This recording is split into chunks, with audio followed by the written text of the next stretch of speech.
Class आज हम जो पढ़ेंगे वो बहुत इम्पोर्टेंट कंपाउंड्स हैं। इनकी उपयोग और इनकी प्रिपरेशन जो है पेपर में पूछी जाती है। कई बार सिर्फ फॉर्मूले भी इनके पूछे जाते हैं, तो ये बहुत इम्पोर्टेंट है। आपने हर एक कंपाउंड का फॉर्मूला, उसका यूज़ और अगर उसकी प्रिपरेशन दे रखी है तो वो याद रखनी है। ठीक है, तो सबसे पहले आते हैं हम विरंजक चूर्ण। बेटा, विरंजक चूर्ण जो होता है उसको हम ब्लीचिंग पाउडर बोलते हैं। इंग्लिश में क्या बोलते हैं? Bleaching powder. ये आपने सुना भी होगा। जो ज़्यादातर ब्लीच क्रीम्स आती हैं या कपड़े धोने के लिए, कई बार वाइट कपड़े धोने के लिए वो पीले पड़ जाते हैं तो बोलते हैं ना ब्लीचिंग पाउडर डाल के वो साफ़ हो जाते हैं। तो ब्लीचिंग पाउडर क्या होता है? ब्लीचिंग पाउडर विरंजक चूर्ण का फॉर्मूला होता है बेटा CaOCl2। ठीक है, तो आप सिर्फ ऐसे याद करो। वैसे इसको बोलते हैं कैल्शियम हाइपोक्लोराइड, लेकिन आप सिर्फ ऐसे याद करो CaOCl2। तो ब्लीचिंग पाउडर का आपको सूत्र पता चल गया, फॉर्मूला पता चल गया। वो है कैल्शियम फिर ऑक्सीजन फिर 2Cl2। ठीक है ना, CaOCl2। बनाया कैसे जाता है? आपका जो, अगर आपको ध्यान हो, चूने का पानी बनाया था हमने। कैसे बनाया था चूने का पानी? CaO, कैल्शियम ऑक्साइड में पानी डाल दिया था, कैल्शियम हाइड्रोक्साइड बन गया था। तो जो ये है, ये क्या है? ये चूने का पानी है, Ca और OH की ट्वाइस, और उसमें से हमने क्या निकाल दी? क्लोरीन गैस पास कर दी। तो जो बुझा हुआ चूना है, जो स्लेक्ड लाइम है, उसके अंदर से क्लोरीन पास करने से विरंजक चूर्ण बन जाता है। देखो ये बन गया ना CaOCl2 प्लस में वाटर। तो ये जो है, ये रिएक्शन होगी इसकी प्रिपरेशन। ठीक है ना, तो आपको कैसे ये तैयार किया जाता है ये पूछा जाता है। ये रिएक्शन बहुत इम्पोर्टेंट है। तो ये इसकी क्या है? प्रिपरेशन, कि कैसे बनाया जाता है, कैसे प्रिपेयर किया जाता है, इसे कैसे तैयार किया जाता है विरंजक चूर्ण को। अब आते हैं हम विरंजक चूर्ण के उपयोगों पर। तो ये तो उपयोगों पर आराम से देख सकते हैं। जैसे मैंने अभी बताया था, कपड़ों में विरंजन इस्तेमाल किया जाता है। तो वस्त्र उद्योग में सूती और लेनन को विरंजन करने के लिए इस्तेमाल किया जाता है। विरंजन का मतलब क्या होता है बेटा?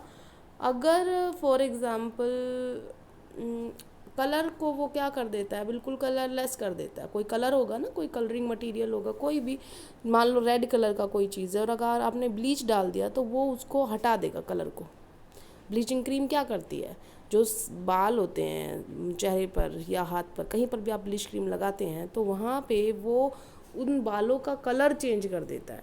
ठीक है, वो ऐसे लग जाते हैं कि आपकी स्किन के साथ मैच हुए हैं। तो ब्लीच क्या करता है? वो उसको कलरलेस में कोशिश करता है बदलने की। ब्लैक कलर को वो हल्का सा आपका बदल के और बिल्कुल स्किन जैसे कलर में ले आता है। अगर ज़्यादा आप करोगे तो हल्के हल्के ज़्यादा लाइट कलर के हो जाएंगे। तो जितना ज़्यादा ब्लीचिंग क्रीम इस्तेमाल की जाएगी, उतना ज़्यादा वो ब्लीचिंग पाउडर जो इस्तेमाल किया जाएगा, उतना ज़्यादा वो कम ज़्यादा कर सकते हैं। एक तरीके से आप ये समझ लो, रंग उड़ा देता है, सीधी सी बात करो तो वस्त्र उद्योग में इसको यूज़ करेंगे, क्योंकि कपड़ों को आपको रंग बदलना होता है, तो इस वजह से इसको इस्तेमाल करते हैं।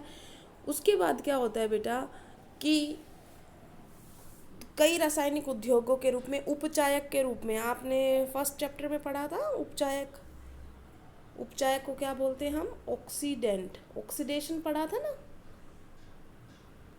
जो सब्सटेंस ऑक्सीडेशन दिखाता है, उपचयन दिखाता है, वो रिड्यूसिंग एजेंट होता है, अपचायक होता है।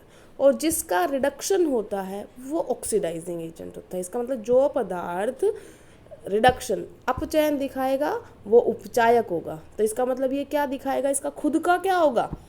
ये खुद क्या करेगा? ये खुद अपचयन करेगा, खुद रिड्यूस हो जाएगा। ठीक है ना। और फिर भाई खुद रिड्यूस होगा कैसे?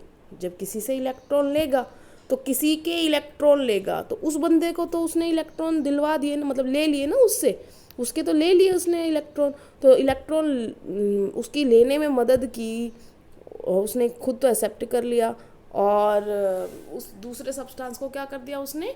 हेल्प कर दी। तो उपचयन में हेल्प कर दी। मुझे पता है ये आपको बात समझ नहीं आई होगी, क्योंकि हमेशा ऐसे ही होता है, ये बात समझ नहीं आती। तो हम एक चीज़ लेते हैं, फॉर एग्जाम्पल हमने ये लिया, क्या हमने लिया? सोडियम। ठीक है, और यहाँ लिया हमने क्लोरीन। ठीक है, अब क्लोरीन एक एटम था, ये सिर्फ एग्जाम्पल देने के लिए समझा रही हूँ आपको, ठीक है। तो ये क्लोरीन एटम था, सॉरी सोडियम एटम था, ये क्लोरीन एटम है। तो सोडियम ने अपना एक इलेक्ट्रॉन लूज करके वो क्या बन गया, Na+, ठीक है। और क्या कर दिया उसने, अपना एक इलेक्ट्रॉन खो दिया। तो जब इसने अपना इलेक्ट्रॉन खो दिया, ठीक है, तो इसका खुद का क्या हो गया, उपचयन। क्या हो गया, इलेक्ट्रॉनों का खोना उपचयन कहलाता है, और इलेक्ट्रॉनों को एक्सेप्ट करना, उनको लेना, वो रिडक्शन कहलाता है, अपचयन कहलाता है। तो इसने लूज किया, तो यहाँ पर ये क्या हो रहा है, उपचयन। इसका क्या हो गया, उपचयन। क्या हो गया, ऑक्सीडेशन। ये बात समझ में आ गई। अब ये जो क्लोरीन है, इसको एक इलेक्ट्रॉन की कमी है, ये एक इलेक्ट्रॉन ये एक्सेप्ट कर लेगा, एक्सेप्ट करेगा। अब क्लोराइड आयन बन जाएगा, क्या बन जाएगा, Cl-, है ना। तो Cl- जो है वो क्या, इसने एक्सेप्ट करने के बाद बना इलेक्ट्रॉन, तो इसका इसका क्या हो रहा है, इसका रिडक्शन हो रहा है। इसको बोलते हैं हम अपचयन। क्या बोलते हैं इसको, अपचयन। तो आप मुझे ये बात बताओ आप कि उपचायक कौन है और अपचायक कौन है, ठीक है। तो थोड़ा क्लियर लिख देती हूँ मैं। आपने सोडियम था, क्या बन गया, सोडियम प्लस, हुआ क्या, ऑक्सीडेशन, उपचयन। तो ये क्या बनेगा, ये अपचायक बनेगा, क्योंकि इसने किसी की अपचयन में मदद की। कैसे की, अपना इलेक्ट्रॉन दे दिया उसको, क्लोरीन को दिया था कि नहीं दिया था, तो क्लोरीन के अपचयन में मदद की, तो अपचायक। तो अपचायक क्या होता है, वह सब्सटेंस जो किसी की अपचयन में मदद करे। उपचायक क्या होगा, वह सब्सटेंस जो किसी की उपचयन में मदद करे। खुद का क्या होगा, उसका उल्टा कर दो। देखो इसका खुद का क्या हो रहा है, खुद का क्या हुआ, उसका ऑक्सीडेशन।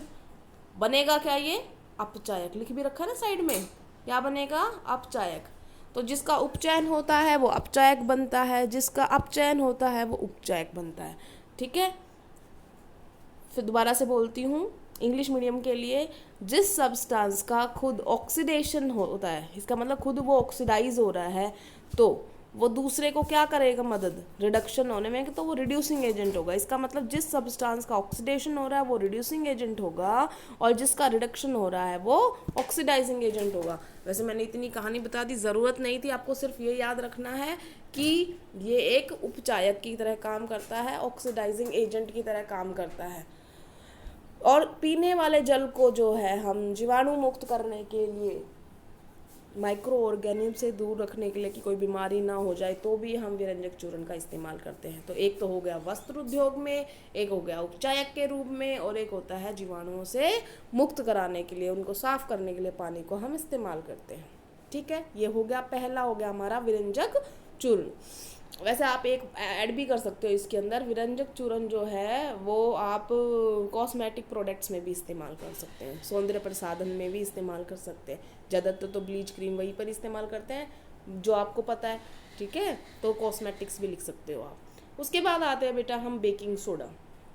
इसका नाम तो आपने बहुत बार सुना होगा बेकिंग सोडा का।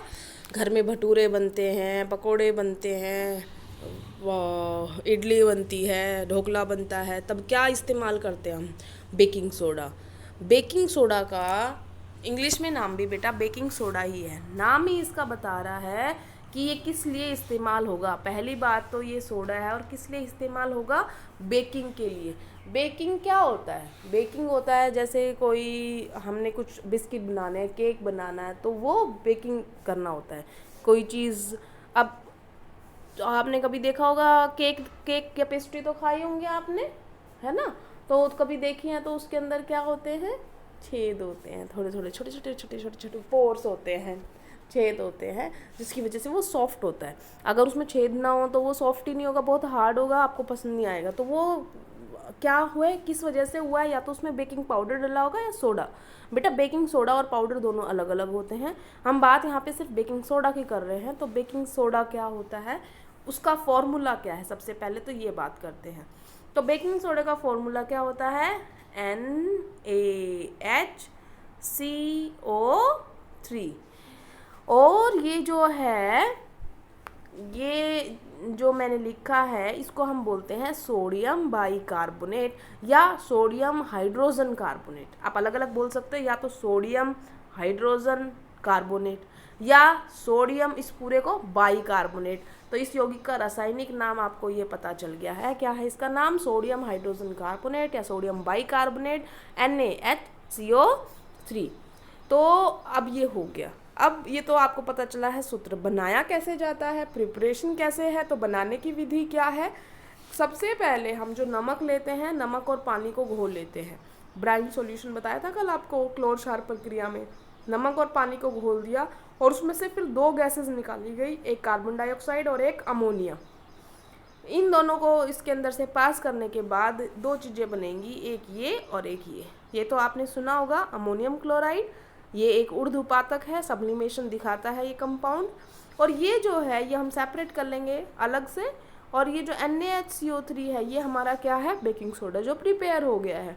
तो सिंपल कुछ नहीं करना, नमकीन पानी है उसमें से CO2 और अमोनिया गुजारी और अमोनियम क्लोराइड और सोडियम बाइकार्बोनेट बन गया, और यही हमारा क्या है? बेकिंग सोडा है। प्रिपरेशन भी हो गई, हमारा फॉर्मूला भी हो गया। तो अब क्या आएंगे हम? यूज़ पर। यूज़ करने से पहले आपको पता है जैसे हम घरों में क्या करते हैं, हम घरों में इसे बनाने के लिए इस्तेमाल करते हैं। पकोड़े ज़्यादा कुरकुरे बनाने हैं तो अभी थोड़ी देर पहले बताया था क्यों करते हैं इस्तेमाल, क्यों, इससे क्या हो जाता है। इससे क्या होता है बेटा, जैसे आप इसको गर्म करते हो, जैसे हम कोई भी खाना गर्म करेंगे, भटूरे बना रहे हैं या पकोड़े बना रहे हैं, जब वो जो जिसके अंदर हमने मिलाया है, जो बैटर है, जो आटा या कुछ भी है उसके अंदर जो हम मिला रखा है, और जब हम गर्म तेल में डालते हैं तो जब वो गर्म होता है तो ये वाली रिएक्शन होती है। देखो गरम NaHCO3 बेकिंग सोडा है हमारा, बेकिंग सोडे को गरम किया तो ये Na2CO3 सोडियम बाइकार्बोनेट से क्या बन गया? Sodium carbonate. और वाटर प्लस में CO2, जो ये CO2 है ना ये एक गैस है, और जब ये ऊपर की तरफ उठेगी ना पकोड़े में से, आटे में से, वो तो फूलने लग जाएगा। ठीक है, इसी वजह से भटूरा फूलता है, पकोड़े भी फूले फूले से हो जाते हैं और कुरकुरे हो जाते हैं फिर। तो इस वजह से हम सोडियम बाइकार्बोनेट को इस्तेमाल करते हैं फुलाने के लिए। अब ध्यान करो, फुलाने की चीज़ होती है, जब केक बनाते हैं तो भी हम बेकिंग सोडा बेकिंग पाउडर डालते हैं। तो वो भी किस लिए? कि जब वो बैटर जो मैदा डाल के हमने सब कुछ मिला रखा है, जब हम ओवन में रखेंगे या कहीं पर भी रख रहे हैं, कुकर वगैरह में जिसमें बना रहे हैं, तो जब वो उसको गर्माहट मिलेगी, हीट होगा, तो वो धीरे धीरे वो आटा जो है फूल जाएगा।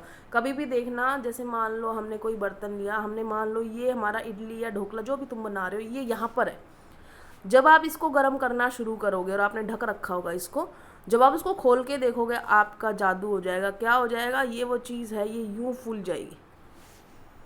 ठीक है, कभी भी आप देखना कोई केक वगैरह होते हैं वो ऐसे ही फूले होते हैं इधर से। तो ये जो फुलावट आई है ना, ये किस वजह से आई है? ये इस गैस की वजह से आई है जिसको हम बोल रहे हैं CO2। ठीक है ना? तो CO2 की वजह से, CO2 जब बाहर निकलती है तो उसको अपने आटे को साथ लेके आ जाती है थोड़ा सा, इसी वजह से वो थोड़ा सा छेद छेद दिखते हैं आपको केक में, पेस्ट्री में। तो अब समझ में आ गया क्यों डाला जाता है? ताकि फुलाने के लिए। दूसरा क्या है? ये एक दुर्बल क्षारक है। क्या है? दुर्बल क्षारक। देखो यहाँ पे लिख भी रखा है, यह एक दुर्बल असंक्षारक क्षारीय लवण है। असंक्षारक का मतलब है बेटा संक्षारण नहीं करता। आप किसी मेटल की जगह पे रख दो, स्टील के बर्तन में डाल के रख दो मीठे सोडे को, तो कुछ नहीं होगा स्टील को। लेकिन अगर आपने कोई और बेस रखा होता स्ट्रॉन्ग वाला, तो वो उसको धीरे धीरे खराब करना शुरू कर देता। तो ये असंक्षारक है, कोई क्रिया नहीं कर रहा, संक्षारण नहीं दिखा रहा। दुर्बल का मतलब वीक, क्षारीय मतलब क्या है? बेसिक, लवण मतलब सोल्ट तो है ये। तो NaHCO3 ये क्या है? वीक। असंक्षारक का मतलब है नॉन कोरोसिव, और क्षारीय का मतलब है एल्कलाइन या बेसिक। बेसिक सोल्ट है ये, weak, non corrosive, basic salt. अब आते हैं हम इसके उपयोगों पर। सबसे पहले उपयोग पे नज़र डालते हैं तो आता है बेकिंग पाउडर का इस्तेमाल किस लिए किया जाता है? ये देखो आ गया वही, बेकिंग पाउडर बनाने में। अभी मैंने बोला था ना कि बेकिंग सोडा अलग होता है, बेकिंग पाउडर अलग होता है। तो अब बेकिंग पाउडर क्या होता है वो देखो। बेकिंग सोडा तो बेकिंग सोडा ही है, लेकिन बेकिंग पाउडर में क्या होता है? बेकिंग पाउडर में बेकिंग सोडा के साथ साथ टार्टरिक अम्ल, टार्टरिक अम्ल जैसा एक अम्ल डाला जाता है, तो इसका मतलब वो मिश्रण हो गया किसका, सोडे का प्लस में एक और अम्ल का, और कभी कभी थोड़ा बहुत स्टार्च भी मिला दिया जाता है उसके अंदर से। तो अब जब उसको गर्म करेंगे रिएक्शन वही होनी है सेम, CO2 उसके अंदर भी निकलती है। बेकिंग पाउडर को गर्म किया तो ये देखो फिर से क्या निकल रही है, CO2। तो CO2 निकलेगी तो फिर से उसको फुला देगी। तो इसलिए इन दोनों का इस्तेमाल फुलाने के लिए खाद्य पदार्थों को इस्तेमाल होता है। इसके बाद आते हैं हम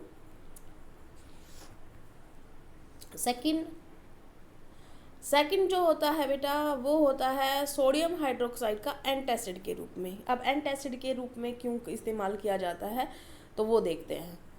एंटासिड क्या होता है पहले तो ये समझो। अभी थोड़े दिन पहले आया था शायद एंटासिड, हमारे पेट में जो एसिड होता है ज़्यादा बन जाता है, हमें खट्टी डगारें आती हैं, तो जो बदहजमी हो रही है, तब मैंने आपको बोला था कि वो इस वजह से हो रही है क्योंकि हमारे पेट में क्या बन रहा है, एसिड बन रहा है, और जब ज़्यादा हो जाता है तो उसे बोलते हैं हम एसिडिटी, अम्लता। तो पेट में ज़्यादा एसिड बन रहा है तो हम ऊपर से क्या पी लें तो हमारा पेट ठीक हो जाएगा, बेसिक चीज़ पी लेंगे तो, जैसे मिल्क ऑफ मैग्नीशिया, ये बताया था आपको। तो ये सब किस वजह से था, एसिडिटी को ख़त्म करने के लिए। तो सोडियम हाइड्रोजन कार्बोनेट अभी आपने पढ़ा कैसा है, हल्का सा बेसिक, तो इसको पानी में घोल के यूज़ करने से जो एसिडिटी है वो ख़त्म हो जाती है, ठीक है ना। तो आधा चम्मच लो पानी, एक गिलास में घोलो और पी जाओ तो ठीक हो जाएगी।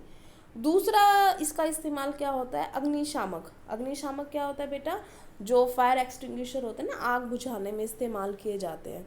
तो क्यों आग बुझाने के लिए इस्तेमाल किया जाएगा, सोचो। फॉर एग्जाम्पल यहाँ इस जगह पे आग लगी हुई है, ठीक है, और हमने मान लो डाल दिया क्या, NaHCO3, कौन सी गैस निकलेगी, CO2। कौन सी निकलेगी, CO2 गैस निकलेगी। और CO2 गैस जो होती है वो आग को बढ़ावा नहीं देती, बुझा देती है, तो इस वजह से वो आग वहाँ पर बुझ जाएगी, ठीक है। मोस्टली उस जगह पे इस्तेमाल करते हैं जहाँ पे हम पानी नहीं छिड़क सकते। फॉर एग्जांपल जैसे कंप्यूटर वाले रूम में, या जहाँ पर बहुत सारे इलेक्ट्रिकल सामान रखा हो उसमें आग लग रही हो, तो आप पानी डालोगे तो वो तो करंट फैल जाएगा सारी जगह पे। तो ऐसी जगह पे हम कौन सा इस्तेमाल करते हैं, सोडा वाला ये अग्निशामक, NaHCO3 वाला, बेकिंग सोडा वाला अग्निशामक, ठीक है। अब आते हैं हम नेक्स्ट, धोने का सोडा। धोने का सोडे का नाम से ही पता चल रहा है कि कपड़े धोने के लिए इस्तेमाल किया जाता है, सफाई के लिए इस्तेमाल किया जाता है। तो धोने का सोडा क्या होता है, उसका फॉर्मूला क्या है, ये है Na2CO3।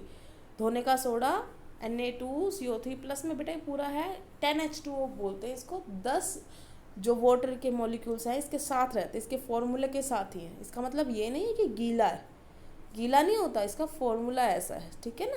तो Na2CO3 10H2O।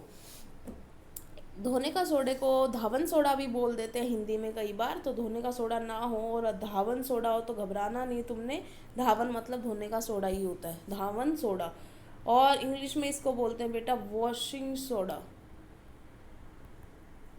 Washing soda. तो नाम से पता चल रहा है धोने का है, ठीक है। अब इसकी प्रिपरेशन की बात करते हैं कि कैसे प्रिपेयर किया जाता है।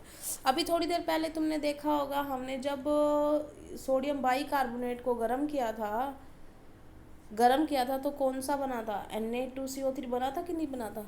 तो जो बेकिंग सोडा है उसको गर्म करो, गर्म करने के बाद हमें क्या मिल जाएगा, Na2CO3, उसको लो, ये ले लिया हमने Na2CO3, और फिर हम इसको थोड़ी देर के लिए क्या कर देते हैं, हल्का सा ये वायु से जो है नमी ले लेता है और ये कन्वर्ट हो जाता है इसमें Na2CO3 10H2O में, ठीक है ना। तो ये जो है पहला रिएक्शन वो लिखनी है, दूसरी रिएक्शन ये लिखनी है, ये इसकी प्रिपरेशन हो गई। अब इसका उपयोग क्या होते हैं धोने के सोडे के, एक तो नाम तुम्हें पता चल रहा है, एक तो नाम से ही पता चल गया क्या कि इसका उपयोग किस लिए होता है, साफ़ सफाई के लिए इस्तेमाल होता है, ये तो पहला पता चल गया इसको नाम से। दूसरा जो आपको नहीं पता चल रहा, इसका उपयोग कांच, साबुन और कागज़ उद्योगों में होता है बनाने के लिए। और बोरेक्स जो होता है वो यौगिक जो है, इसका रॉ मटेरियल वॉशिंग सोडा इस्तेमाल होता है बोरेक्स को बनाने के लिए। बोरेक्स आपने देखा भी होगा, कई बार बोलते हैं ना ये बोरेक्स टेस्ट ट्यूब है, या बोरेक्स का कई जगह इस्तेमाल होता है जल की स्थायी कठोरता को हटाने के लिए। स्थायी जल जो है कठोर होता है बेटा, कठोर का मतलब खारा, तो उसमें दो तरह की खारापन होता है, एक तो होता है स्थायी और एक होता है अस्थाई। तो ये स्थायी कठोरता मतलब परमानेंट हार्डनेस को दूर कर देता है जल की। तो इसका मतलब सिंपल ये लगा दो कि खारे जल को मीठा करने के लिए इसका इस्तेमाल होता है। समझ में आ गया? तो ये खारे जल को मीठा करने के लिए, घरों में साफ सफाई के लिए, बोरेक्स बनाने के लिए, और कागज़ और साबुन और कांच उद्योग में। ठीक है ना। अब आते हैं हम, क्या लवण के क्रिस्टल वास्तव में शुष्क हैं? इसका आंसर जैसे अभी मैंने बोला था कि 10H2O जो उसके फॉर्मूले में आ रहा है, इसका मतलब ये नहीं है कि वो उसके अंदर पानी है। पानी के मॉलिक्यूल्स हैं और वो उसको सूखा ही रखते हैं। वो इसका फॉर्मूला है कि 10H2O उसके साथ में रहते हैं। ठीक है। लेकिन अब जैसे इसको एग्जाम्पल हम दिखाएंगे। फॉर एग्जाम्पल आपने कभी कॉपर सल्फेट देखा होगा लैब में, नहीं देखा है तो क्लास में दिखा देंगे जब कभी मिलेंगे हम लैब में। तो कॉपर सल्फेट जो होता है, जो हम नॉर्मल जिस पे ऊपर लिखा होगा उस पे ये लिखा होता है कॉपर सल्फेट 5H2O। जैसे आपने अभी पढ़ा था Na2CO3 10H2O। तो बेटा ये क्या है, लास्ट में लगे हुए हैं, ये क्या है? जो सूत्र के अंदर जो जल के अणु दिखाई देते हैं इनको हम बोलते हैं क्रिस्टलन जल, water of crystallisation, molecules of water crystallisation. मतलब क्रिस्टल के अंदर ये मॉलिक्यूल्स एम्बेडेड होते हैं, मिले होते हैं। तो अब इसका जो कलर होता है वो नीला होता है, दिखने में बिल्कुल शुष्क होता है। आपको कभी लगे कि गीला होगा, आप टच करके देखोगे गीला नहीं होगा, लेकिन एक्चुअल में उसके अंदर पानी है जो आपको दिखाई नहीं दे रहा। कैसे? क्योंकि उसके फॉर्मूले में आ रहा है ये, तो उसके अंदर छुपा हुआ है क्रिस्टल के अंदर। ठीक है। तो अब ये छुपा हुआ जल को अगर हम कैसे पता लगाएंगे? हमने कॉपर सल्फेट को गर्म किया तो पानी अलग हो जाएगा, कॉपर सल्फेट अलग हो जाएगा।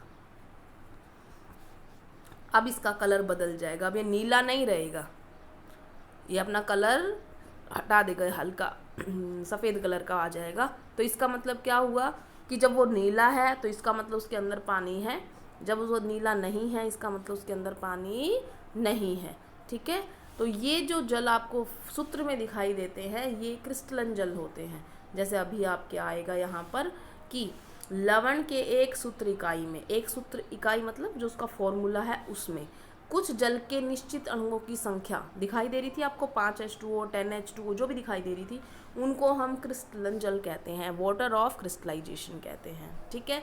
जैसे कॉपर सल्फेट में क्या था, 5H2O, जो वॉशिंग सोडा था उसमें क्या था, 10H2O, और अभी आएगा एक जिप्सम, उसमें कितना आएगा, 2H2O। तो ये सब क्या हैं, ये सब क्रिस्टलन जल हैं। ठीक है ना। तो ये क्रिस्टलन जल होता है जो हमें दिखाई नहीं देगा, गीले नहीं दिखाई देंगे, वो उनके अंदर छुपा हुआ होता है, बट उनके अंदर जल होता है। अब आते हैं हम प्लास्टर ऑफ पेरिस। ये तो आपने सुना होगा, छतों पे नक्काशी करने के लिए, मोनूमेंट बनाने के लिए, स्टैचू बनाने के लिए प्लास्टर ऑफ पेरिस इस्तेमाल करते हैं।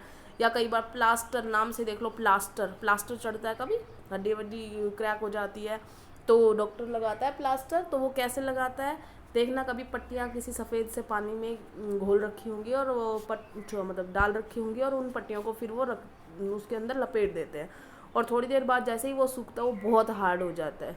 तो वो क्या है, वो POP है, प्लास्टर ऑफ पेरिस है। तो क्या होता है प्लास्टर ऑफ पेरिस? सबसे पहले इसका नाम प्लास्टर ऑफ पेरिस क्यों बोलते हैं? देखो, प्लास्टर तो इसलिए क्योंकि इसका इस्तेमाल प्लास्टर बनाने के लिए इस्तेमाल किया जाता है, और पेरिस इसलिए बोला जाता है क्योंकि जिस चीज़ से ये बनाया जाता है वो जिप्सम है, और जिप्सम का बहुत ज़्यादा, एक तरीके से कह सकते हैं हम, जिप्सम बहुत ज़्यादा फ्रांस में मिलता है। पेरिस फ्रांस में ही है, तो इसलिए इसको प्लास्टर ऑफ पेरिस बोलते हैं। तो कैसे बनाया जाता है? सबसे पहले जिप्सम को गर्म किया जाता है। जिप्सम जो होता है वो क्या होता है, कैल्शियम का 2H2O। क्या होता है, कैल्शियम 2H2O। इसमें कोई रिएक्शन दिखा रखी होगी तो ठीक है, नहीं तो मैं लिख देती हूँ, नहीं दिखा रखी तो हम यहाँ पे लिख लेते हैं। इसकी प्रिपरेशन क्या करना है, कैल्शियम सल्फेट 2H2O, ये होता है बेटा जिप्सम। दोबारा लिख रही हूँ, ये फॉर्मूला दिख रहा है आपको यहाँ पर, ये वाला, ये जिप्सम का है। ठीक है ना। इसको हमने क्या कर दिया, हमने गर्म किया, लेकिन सिर्फ 373 केल्विन तक गर्म करा। अगर उससे ज़्यादा करोगे तो POP नहीं बनेगा, प्लास्टर ऑफ पेरिस नहीं बनेगा। होगा क्या यहाँ पर कैल्शियम सल्फेट हाफ H2O बन जाएगा, जिसको हम POP बोलते हैं, और 1.5 H2O मॉलिक्यूल हम बाहर दिखा देंगे कि ये निकल गया। अब आप सोचोगे यहाँ पे थे 2 मॉलिक्यूल, यहाँ पे है आधा, तो 1.5 मॉलिक्यूल घर इसके बाहर चला गया, तो 1.5 मॉलिक्यूल एग्जिस्ट कैसे करता है? बेटा एक्चुअल में 1.5 मॉलिक्यूल नहीं होता वाटर का। होता क्या है, एक कैल्शियम सल्फेट है और दूसरा कैल्शियम सल्फेट है, और उन दोनों के बीच में एक वाटर मॉलिक्यूल है। एक्चुअल में POP ये होता है कि 2 कैल्शियम सल्फेट के बीच में एक H2O है। तो अगर किसी बुक में ऐसे भी लिखा हो, कैसे, कैल्शियम सल्फेट की ट्वाइस और एक H2O, तो ये भी ठीक है, क्योंकि उसने एक्चुअल जो स्टेज है वो लिखी है। और क्योंकि अगर आप इसको 2 से डिवाइड करो 2 से डिवाइड, तो ये तो 1 रह जाएगा और ये क्या हो जाएगा, आधा हो जाएगा। तो आप ये लिखते हो तो भी आप ठीक हो। ये समझाने के लिए इसीलिए किया मैंने, ताकि हाफ का मतलब ये नहीं होता कि आधा मॉलिक्यूल वाटर का रहेगा, आधा नहीं रहता, 2 के बीच में 1 रहता है, ठीक है। तो इसलिए हाफ H2O है। उसके बाद ये प्लास्टर ऑफ पेरिस हमने बना लिया। अब होता क्या है प्लास्टर ऑफ पेरिस, जो जिप्सम है ना वो तो बिल्कुल चट्टान जैसा होता है, ये वाला जिससे ये बनता है ना, ये बिल्कुल चट्टान जैसा होता है, पत्थर जैसा। और जो प्लास्टर ऑफ पेरिस है वो पाउडर बन जाता है, पाउडर फॉर्म आ जाती है, जब उसको गर्म करेंगे ना तो वो पाउडर बन जाएगा। तो होता क्या है, जो रिएक्शन मैंने अभी बताई थी उसका एग्जैक्ट उल्टा हो जाता है जब उसमें पानी मिलाया जाता है। तो अगर POP को पानी मिल जाए, ये क्या है देखो, CaSO4 half H2O calcium sulphate hemihydrate है, उसमें कितना मिला दिया, पानी दे दिया उसको, तो वो क्या बन जाएगा, जिप्सम में कन्वर्ट हो जाएगा। अभी हमने क्या रिएक्शन पढ़ी थी, जिप्सम से क्या बनाया था, POP। अब हम क्या पढ़ रहे हैं कि अगर उसको पानी मिल गया तो दोबारा से किस में कन्वर्ट हो जाएगा, जिप्सम में। अब समझ में आया, वो पट्टियाँ जो बिल्कुल नॉर्मल थी वो एकदम से टाइट क्यों हो गई थी, क्योंकि जब वो पानी उसने एब्जॉर्ब किया उस वाइट सब्सटेंस ने, वाइट पाउडर ने, तो वो किस में कन्वर्ट हो गया, जिप्सम में। तो वो जब वो पट्टियाँ सूखने लगेंगी, वो पानी सारा एब्जॉर्ब करेगा, जब वो कैल्शियम सल्फेट हेमीहाइड्रेट जो POP है वो, तो वो सख्त होने लग जाएगा, क्योंकि वो अब POP नहीं रहा, सख्त हो चुका है। इसका मतलब वो किस में कन्वर्ट हो चुका, वो इस जिप्सम में कन्वर्ट हो चुका है, ठीक है। अब प्लास्टर ऑफ पेरिस का इस्तेमाल किस किस में किया जाता है, तो प्लास्टर ऑफ पेरिस का इस्तेमाल किया जाता है टूटी हुई हड्डियों को जोड़ने के लिए, दांत जो नकली दांत बनते हैं ना उनको, और वो जो क्या कहते हैं स्टैचू वगैरह बनाने के लिए, खिलौने बनाने के लिए, ठीक है ना, सतह को चिकना करने के लिए, सजावट करने के लिए। तो ये सब जो होता है ये इसके उपयोग हैं, ठीक है। अब आते हैं हम, बेटा ख़त्म ही हो गया चैप्टर, तो आज के लिए इतना ही। कल हम क्वेश्चन करेंगे NCERT के भी, और जो ये इन टेक्स्ट क्वेश्चन बच गए हैं ये भी करेंगे, ठीक है। Thank you class.